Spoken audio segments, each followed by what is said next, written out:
মধুপুর হাসপাতালের বর্তমান in charge doctor রজত ভৌমিকের পরিচালনায় হাসপাতালের চিকিৎসকরা পরিষেবা নিয়ে একাধিক অভিযোগ উঠেছে।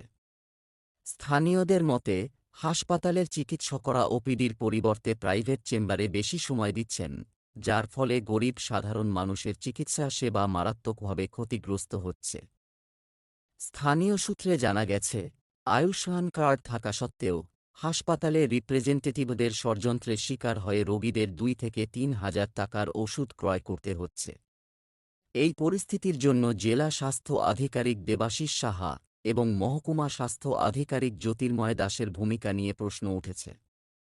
অভিযোগ রয়েছে যে, জ্যোতির্ময় দাস নিজেও সারাদিন প্রাইভেট চেম্বার নিয়ে ব্যস্ত থাকেন, যার ফলে হাসপাতালের চিকিৎসা পরিষেবার মান ব্যাপকভাবে কমে গেছে। এছাড়া স্থানীয় আয়ুষ্মান মিত্রের আচরণও বেশ উদ্বেগজনক। সাধারণ মানুষকে আয়ুষ্মান কার্ডসহ পরিষেবা পেতে প্রচণ্ড ভোগান্তির শিকার হতে হচ্ছে।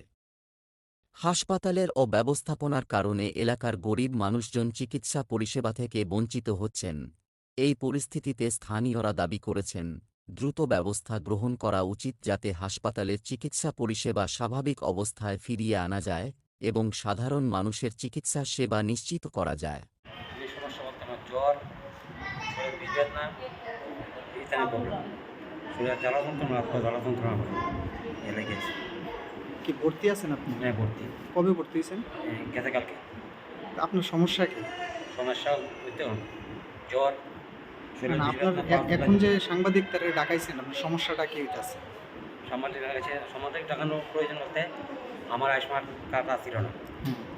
কালকে ভর্তি হওয়ার পরে আমার ডাক্তার জিজ্ঞাসা যে তোমরা আয়ুষ্মান আছে নাকি? না, আমার আয়ুষ্মান নাই। আয়ুষ্মান নাই বলছে পরে আমার জন্য কইছে আয়ুষ্মান কার্ড এখানে করেন যা হয়ে গেলাম। এই কথা কইছে পরে আমি নিয়ে কার্ড জমা দিছি। আধার কার্ড জমা দিয়েছি পরে তোমার রেশন কার্ডটা তুমি আছে। রেশন কার্ড জমা দিয়েছে, রেশন কার্ডটা আইন রেশন কার্ডটা আইন না দিয়েছি পরে কার্ড নাম্বার, আধার কার্ড নাম্বার সব কিছু রাখছে, আমার ছাপ রাখছে, রেখে দুপুর দিকে আই। দুপুর দিয়ে গেছি পরে হয়েছে না। ও বিকালে গেছি ওরকম হয়েছে না। কালকে আজকে গেছি গিয়া কই দাদা আমারটা কী থাক ও হয়েছে না তো। আচ্ছা, আয়ো ঘর গেছি, আজকে আবার ছবি তুললাম হয়েছে দুপুরে গেছি ওরকম হয়েছে না। বিকাল দিকে যাই তো বিকালে গেছি 4টা গেছে, আমি 3:30 পৌনে 4টে গেছি। মানে 2 দিনে আজকে পাইছেন আপনি? হ্যাঁ, আজকে পাইছি। তো এই 2 দিন ধরে যে আপনার ওষুধপত্র লাগতেছে, এটা কই থেকে আনছেন আপনি? আমার নিজের কিনা। মানে দোকান থেকে কিনতে লাগছে? হ্যাঁ। কত টাকার ওষুধ কিনছেন? অনুমানিক 3000 টাকার উপর। আচ্ছা, তো আয়ুষ্মান কার্ডটা কি এন্ট্রি হয়েছে না? না, কইছে কার্ডটা দেওয়ার পরে আমি কইছি দাদা আপনি কোনো কাজ আছে না? কোনো কাজ নেই, তুমি নিয়ে জমা দাও, দিলেই বাস। আমি কার্ডটা নিয়ে করছি, আমি দিছি ডাক্তারের কাছে। তো আজকে যে আপনি ভর্তি 2 দিন হয়েছে, এখন পর্যন্ত আয়ুষ্মান কার্ড পাওয়ার সত্ত্বেও আপনি কি কোনো ওষুধপত্র পাইছেন হসপিটাল থেকে? না। কেন পাইছেন না? কেন পাইছেন? আমি আমার কার্ড নাই বলতে লেগে দেয় না তারা। তো কার্ড তো এখন আপনার কাছে দেখলাম আছে। এন্ট্রি হয়েছে না। কে এন্ট্রি করবো? যারা দিছে আমার হ্যাঁ এন্ট্রি করবো। কি কোত্থেকে আপনি পাইছেন এটা? আমি মানে যাটা জমাইছি হ্যাঁ আমার এন্ট্রি করে দিব। মানে আয়ুষ্মান মিত্র? হ্যাঁ। এটা কোন হসপিটালে? মধুপুর। আপনার বাড়ি কোথায়? আমার বাড়ি রাস্তা মাথা পূর্ব গোকুলনগর। নাম কি? সজল দাস। ব্যুরো রিপোর্ট, সংবাদ ত্রিপুরা।